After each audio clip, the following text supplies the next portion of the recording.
My name's Anna. Hello, and I'm Sarah. Anna and I run Empowering Families of Children with SEND, and we call that Empowering Families for short. We're dedicated to empowering families to become effective advocates for their children with special educational needs and disabilities. We're going to have a look at what an EHCP is, what it must contain, and how it will support your child or young person. An EHCP is a freestanding, legally enforceable document that specifies the child and young person's special educational needs, the outcomes sought, and the very specific provisions that are required to meet these outcomes, together with the educational institution or environment where they will receive their education. For a child or young person to have an EHCP, they must have a learning difficulty or learning disability or a disability which requires special educational provision to be made. Information on this can be found on Section 20, Children and Families Act 2014. The Department for Education explanatory notes explains Children and Families Act 2014, Section 20, disabled children and young people may require extra or different provision, for example, if they are less mobile than their peers and require additional extra provision so they can access the same learning opportunities as their non-disabled peers. We discuss and provide information and resources to help with the application process for an EHCP, which is called an EHC Needs Assessment, in our dedicated webinar, which we urge you to watch to ensure that you are informed of not only this process, but also the SEND law that underpins it. To do this, we'll return briefly to the Children and Families Act 2014, Section 21, for the definition of special educational provision. It says that special educational provision for a child aged 2 or more, or a young person, means educational or training provision that is additional to or different from that made generally for others of the same age in a mainstream school or equivalent. An EHCP is made of different sections.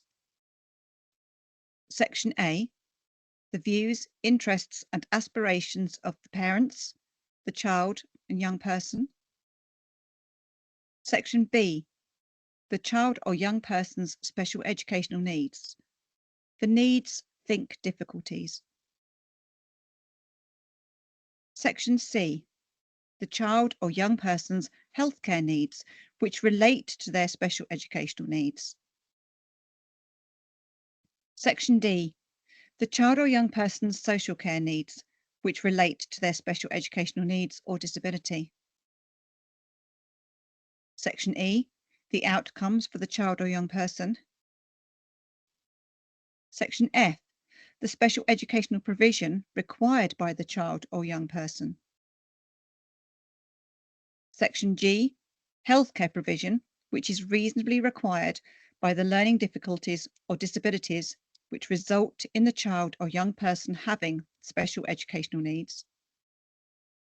Section H, social care provision as a result of the Chronically Sick and Disabled Persons Act 1970 F10.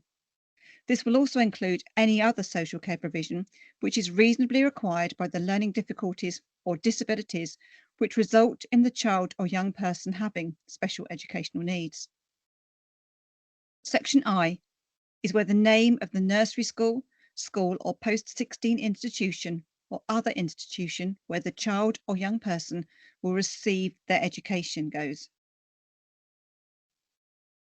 Section J, any special educational provision that is secured by a direct payment. Different local authorities set out their EHCPs in different formats, so don't worry if your document looks different from another one that's been produced by a different local authority. What's imperative is that the EHCP must contain each of the sections that Sarah's just talked through. Sections B and F may also be divided into areas of need. Not every local authority separates them out into these areas, so if yours hasn't, don't worry. But if they do separate them out, then needs and provision will be split into cognition and learning, sensory and physical, communication and interaction, and social, emotional and mental health. These can be in any order. And you'll also see preparation for adulthood, which must be made from year 9 onwards. Some local authorities will also specify a primary need, but again, not all do, and they don't have to. The other thing you might find is that local authorities split needs into strengths and difficulties. They don't have to. Strengths are not legal, they're not enforceable, but some local authorities choose to add them. Sections B, F and I are the only sections which are legally enforceable and of which you have a right of appeal, and these are the sections you should really focus on. The most important section of an EHCP is Section B. All of your child's needs, remember that's difficulties, must be documented here in full and in detail. If your child's difficulties are not all detailed in Section B, as far as the EHCP is concerned, they just don't exist. The next most important section is your Section F. Provision must be made in this section for each and every need specified in Section B. It then follows that Section I is the third most important section. Your child's special educational placement is a direct result of both Sections B and F. If B and F are incorrect, there's a high likelihood that the placement your child will attend will be incorrect and unable to meet needs fully. We would urge you to go to our blogs, where you will find additional information on these sections, how they must be written, and what you must be looking out for. You may wonder where the information for sections B and F come from.